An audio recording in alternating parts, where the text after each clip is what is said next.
12 अक्टूबर 1972 south America का यूरोपीय देश से एक फ़्लाइट उड़ान बढ़ता है, फ़्लाइट 571, जिसको जाना है चिली देश का कैपिटल सेंटियागो में। उसमें बैठे हैं 45 लोग और उनमें से 5 क्रू मेंबर्स एंड 40 पैसेंजर्स थे। लेकिन उन 40 पैसेंजर्स में से काफ़ी सारे प्लेयर्स एंड उनका फैमिली रिलेटिव्स थे और उन लोग एक मैच खेलने जा रहे थे। और उसके बाद मौसम काफ़ी ख़राब होने की वजह से अर्जेंटीना का मेंडोजा शहर में रात के लिए फ़्लाइट को लैंड किया गया। नेक्स्ट डे 13 अक्टूबर फ़्लाइट पूरा तरीके से रेडी था उड़ान भरने के लिए, लेकिन अभी भी मौसम ख़राब था। लेकिन पायलट इसी रास्ता से काफ़ी बार जा चुका है और मौसम ख़राब होने की वजह से फ़्लाइट उड़ान नहीं बढ़ता है ना, तो उन लोगों का मैच मिस हो जाएगा। एंड इसी रास्ता से पायलट काफ़ी ज़्यादा जा चुका है, एक्सपीरियंस भी है पायलट का, इसलिए बिना डरे फ़्लाइट को फिर से टेक ऑफ किया जाता है। और मेंडोजा शहर से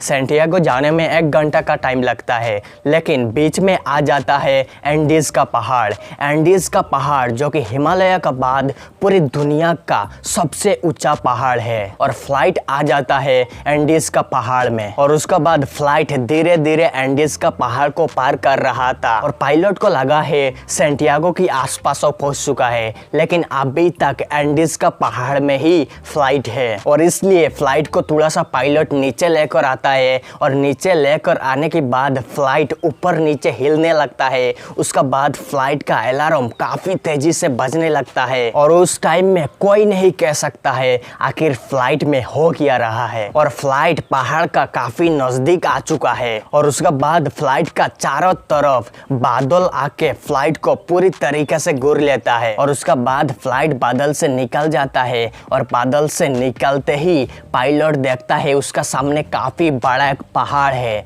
और पहाड़ को देखते ही फ्लाइट को पायलट ऊपर की तरफ उठाने लगते हैं। और उस टाइम में पायलट उसका 100% दे देता है फ्लाइट को ऊपर की तरफ उठाने के लिए, लेकिन अफसोस अब उठाने से कुछ नहीं होने वाला है, अब बहुत लेट हो चुका है।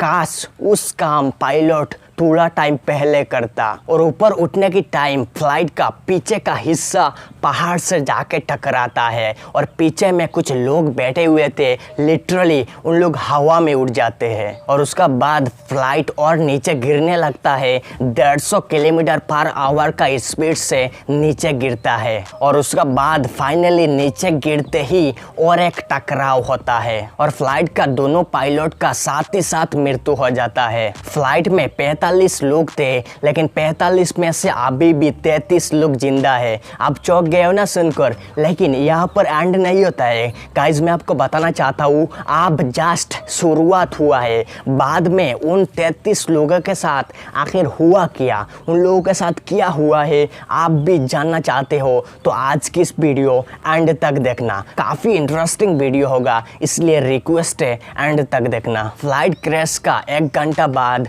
4 हेलीकॉप्टर आता है उन लोगों को ढूंढने के लिए, लेकिन पहला दिन घंटा ढूंढने के बाद कुछ आता पता नहीं मिल पाता है। लेकिन काफ़ी बड़ा एक प्रॉब्लम भी आ गया था, फ्लाइट भी वाइट कलर का है एंड यहाँ का चारों तरफ बर्फीला पहाड़ है और वो भी वाइट कलर का है। ऊपर से देखने में कोई भी आइडिया नहीं लगता है, ऊपर से देखने में कुछ भी नहीं दिखाई देते हैं। और उस क्रैश का 3 दिन बाद 11 हेलीकॉप्टर आता है उन लोगों को ढूंढने के लिए, लेकिन क्या प्रॉब्लम है मैं आपको बता दिया हूँ। उस प्रॉब्लम की वजह से 11 हेलीकॉप्टर भी ढूंढने के बाद उन लोगों का कुछ आता पता नहीं मिल पाता है। और फ्लाइट क्रैश का 8 दिन बाद सर्च ऑपरेशन भी बंद किया जाता है, क्योंकि उन लोगों को लगा है 8 दिन तक वैसे भी कोई जिंदा नहीं रह सकता है, इसलिए सर्च ऑपरेशन बंद किया गया। और एक प्रॉब्लम भी था, उन लोगों को लगा है ठंड की टाइम में काफ़ी ज़्यादा उस टाइम में ठंड पड़ गया है, इसलिए उन लोगों को लगा है 2 महीना बाद हम लोग उन लोगों को ढूंढ के अपना घर भेज देंगे और अभी के लिए स्टॉप किया जाता है। लेकिन सबसे इम्पोर्टेंट सवाल, उन लोगों को खाना कैसे मिलेगा, क्योंकि ज़िंदा रहने के लिए खाना पड़ेगा ना, इसलिए खाना कैसे मिलेगा। पहले कुछ दिनों तक उन लोगों के पास थोड़ा बहुत खाना था, उससे काम चला रहे थे, लेकिन खाना ख़त्म होने के बाद उन लोग आखिर करे तो करे क्या, उन लोगों के पास कोई भी ऑप्शन नहीं था। एंड उन लोगों ने ऐसा एक काम करने के बारे में सोचा है एंड बाद में कर भी लिया, आप सपने में भी नहीं सोच सकते हैं। उन लोगों ने जितना भी क्रैश की वजह से लोगों का मृत्यु हुआ था, मृत्यु बॉडीज को खाने का फैसला किया है, क्योंकि उस टाइम में उन लोगों के पास कोई भी ऑप्शन नहीं था और उन लोग ऐसा काम नहीं करते ना तो सबका मृत्यु हो जाता। इसलिए मजबूरन इन लोगों को वही काम करना पड़ा और उनमें से भी काफ़ी लोग उसको खाने से मना कर दिए थे, लेकिन बाद में जाके उन लोगों को भी खाना पड़ा, क्योंकि यहाँ पर उन लोगों का फैमिली, रिलेटिव, फ्रेंड्स लोग थे, तो उन लोगों का बॉडीज़ को खाना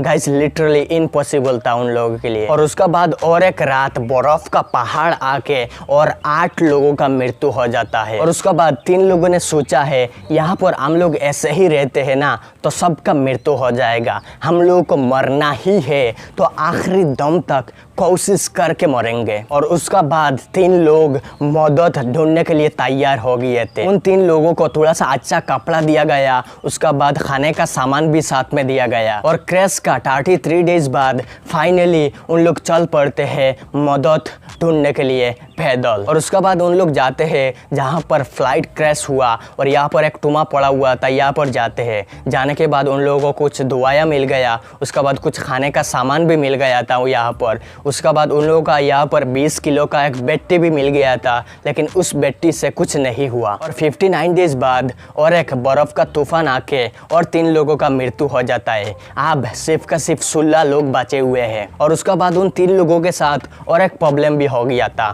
उन लोगों ने पहले सोचा था हम लोग 2-3 दिन में उस पहाड़ को पार कर लेंगे, लेकिन काफ़ी दिन हटने के बाद भी पहाड़ का कुछ एंड नहीं मिल रहा था। उसके बाद उन लोगों ने सोचा है एक को हम लोग फिर से क्रैश साइट की यहाँ पर बेच देंगे जहाँ पर फ्लाइट क्रैश हुआ था। तो उन लोगों ने ऐसा ही किया है, एक को खाने का कमी की वजह से फ्लाइट क्रैश की यहाँ पर बेच दिया गया है, क्योंकि उन लोगों के पास जो खाना था ना वो लिमिटेड था। और उसका बाद सिर्फ 2 लोग चल पड़ते हैं पैदल। और कुछ दिन हटने के बाद उन लोगों को एक नदी मिला है और नदी की उस साइड में उन लोगों को 2 इंसान दिखाई दिए हैं। पहली बार 2 महीने से ज़्यादा हो चुका है, लेकिन पहली बार उन लोगों ने ऐसा 2 इंसान देखा है। ठीक है, उन 2 इंसान देखते ही यहाँ पर उन लोगों ने चिल्लाना स्टार्ट करते हैं, लेकिन नदी का पानी का आवाज़ इतना तेज़ था कुछ भी उन लोगों को सुनाई नहीं दे रहा था। लेकिन उन दोनों में से एक बंदा उन दोनों को देख लेता है और देखकर बोलता है मैं फिर से कल आऊँगा। ठीक है,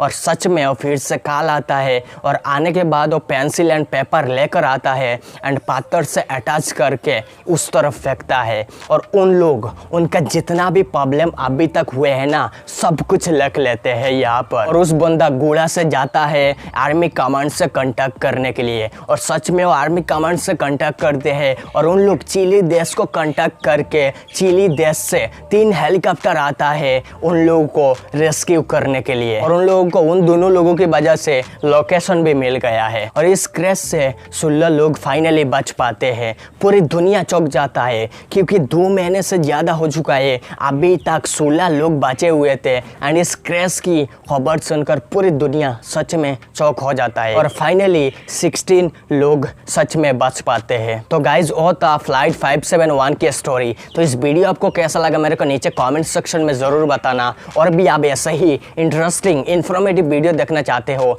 तो चैनल को सब्सक्राइब करके ज़रूर रखना। मिलते हैं नेक्स्ट वीडियो में, बाय।